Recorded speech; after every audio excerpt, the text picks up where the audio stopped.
There we go. We're going to do the characterization, the characters in the inferencing chart for today. So what you're going to do is you're going to go underneath my class. Okay. You're going to go to Unit 4. You're going to go down to week 20. Click on that. You're going to go into week 20, and you're going to go to Thursday. Under Thursday, you're going to go all the way down to the bottom because you've done your warm-up already.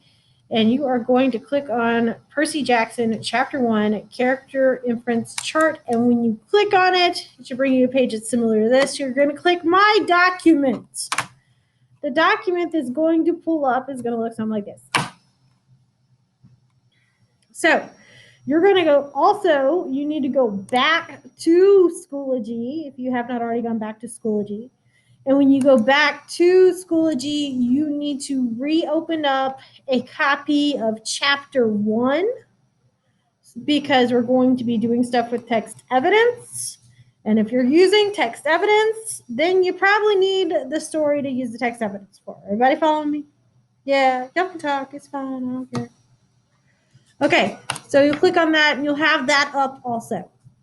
So let's go to this thing. It gives you a whole bunch of directions, and I'm going to let you read that as is. The big thing I want you to pull from, though, is when you're doing this, you're going to be looking for the indirect characterizations that tell us how that character is, how it feels, or what is causing the inference. Is everybody following? You on the same page? Kat, you good? Okay, so go down the bottom. I gave you some sentence stems because when you guys are doing it by your own, like on your own, doing your own thing, because right now I've got it so that you just plug in the blanks. But eventually it's going to be the part where I'm going to give you a question. You're going to infer something about the question, and you're going to come up with your own text evidence to support it. But I'm showing you how to do it baby steps first this week. So, but when we get to that point, you'll have these little sentence stems that you can use if you get stuck. Okay, go down, go to the bottom. The only thing you're going to need is the chart. So this chart that we are using today, is about who? Who's the characters about? Percy Jackson. It is about Percy Jackson. If you need to adjust your table, you can adjust your table. I'm not too worried about it. So what you need to know with this chart is on the left side is going to be where you get your questions from. If you notice, these are blank right here, but then we have words, yeah? So right now, this is where we're going to practice filling in the blank and see how to work the chart. But eventually what's going to happen is I'm going to start making it so this is blank and this is blank, and you answer the question over here. Follow me? Does that make sense? Okay, so the first question that's on there is, find the text evidence that supports Percy is being pushed to be a better student by Mr. Brenner. If we look at the second column, in the second column, it says text evidence. So in our text evidence column, how many supporting text evidence little doodads do you need? 3. Very good. There are 3 columns, so you need 3 things to support that. Anyone confused on that part? Now, on the right, I gave you an example of what an inference would be because you don't have to fill this out, right? It's already given to you. So it says, Mr. Brenner believes Percy pushes him to be the absolute best student he can be. Okay? Now, that question could have been something along the lines instead of find the text evidence that support Percy and Mr. Brenner have a good relationship as student and teacher, right? That would also work too. It's still going along the lines of Percy's being pushed by Mr. Brenner to be the best student ever. Let's go to the next one. Next one is find the text evidence that supports Percy is embarrassed after telling Nancy to shut up. I get to say shut up in class because it's in the text, right? So, then you have how many types of text evidence do you need? 3. Very good. Just like the one before. Okay, and if you look right here, it says Percy is embarrassed after being called out by Mr. Brenner.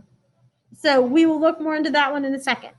You notice these are missing the text evidence, but the bottom one is missing is missing the inference. So we're going to come up with the inference real quick together. So the question is, what do the 3 text evidence examples imply or infer about Percy? I bet you guys can get this because y'all are a pretty smart class. Okay, it's that the first text evidence is, that's it. I started to get up, but Grover pulled me back to my seat. The second text evidence is, Percy is already on probation for getting kicked out of school. The third text evidence it gives us is, Nancy dumped her half-eaten lunch on Grover's lap. The counselor told him to get control of his temper by counting to 10. But he was so mad, his mind went blank. Okay? So with that being said, what do these 3 things together, what do they infer about Percy? What do we know about Percy from these 3 things? Percy has anger issues. Very good. So you can put it here. Percy has anger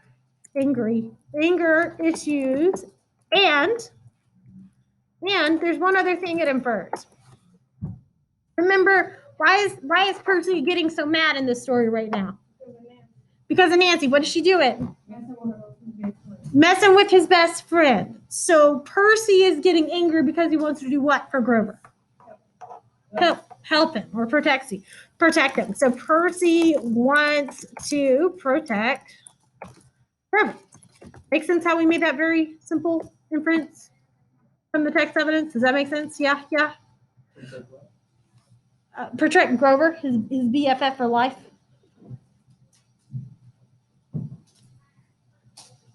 Okay, now let's go up to the next one. So I'm only doing 2 for y'all, and then y'all can do the last one by yourself.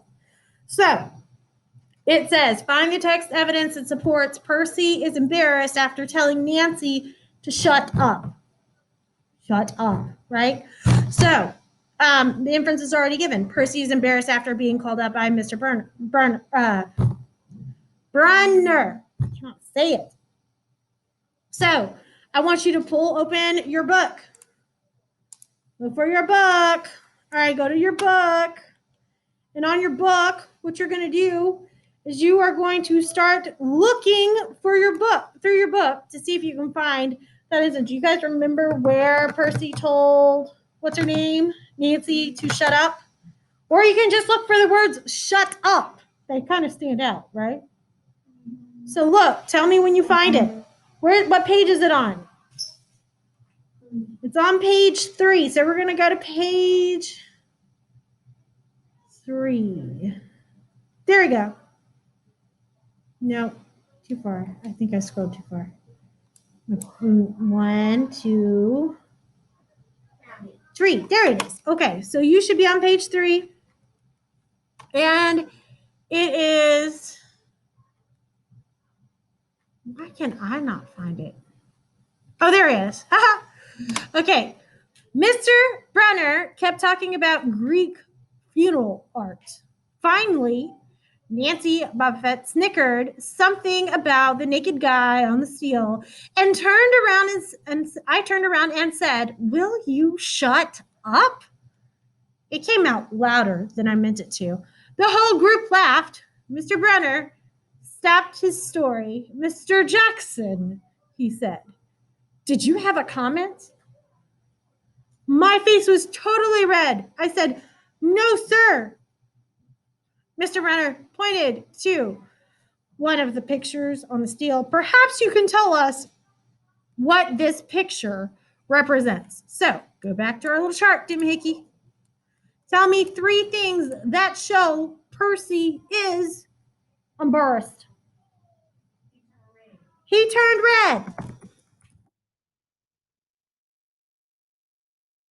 Red. Is there anything else?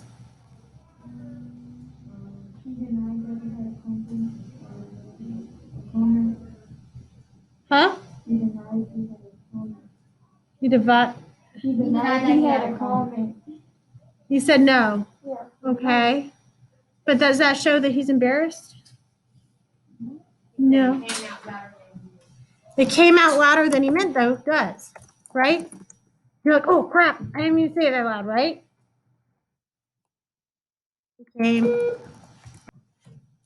It came out louder than he meant. Okay, what's another example in there? So if we look at this right now, we've got, if we look at this right now, we've got an action. His face turning red is an action. We've got a thought, right? Slash a thought. Oh man, I shouldn't have, it's too loud. What else shows us? We can use thoughts, feelings, actions, or what they say. What else shows us that Percy was embarrassed during this time period?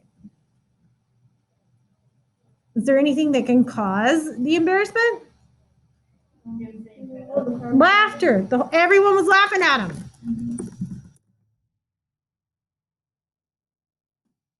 Okay, and that would be his reaction between other characters. Make sense? Okay, so what you're going to do is you're going to finish this top part up here, and you're going to answer, why does Mr. Brunner believe Percy and push him to be the absolute best student that he can be? Okay? You're going to answer that. Call it a day. Any questions on how to do this?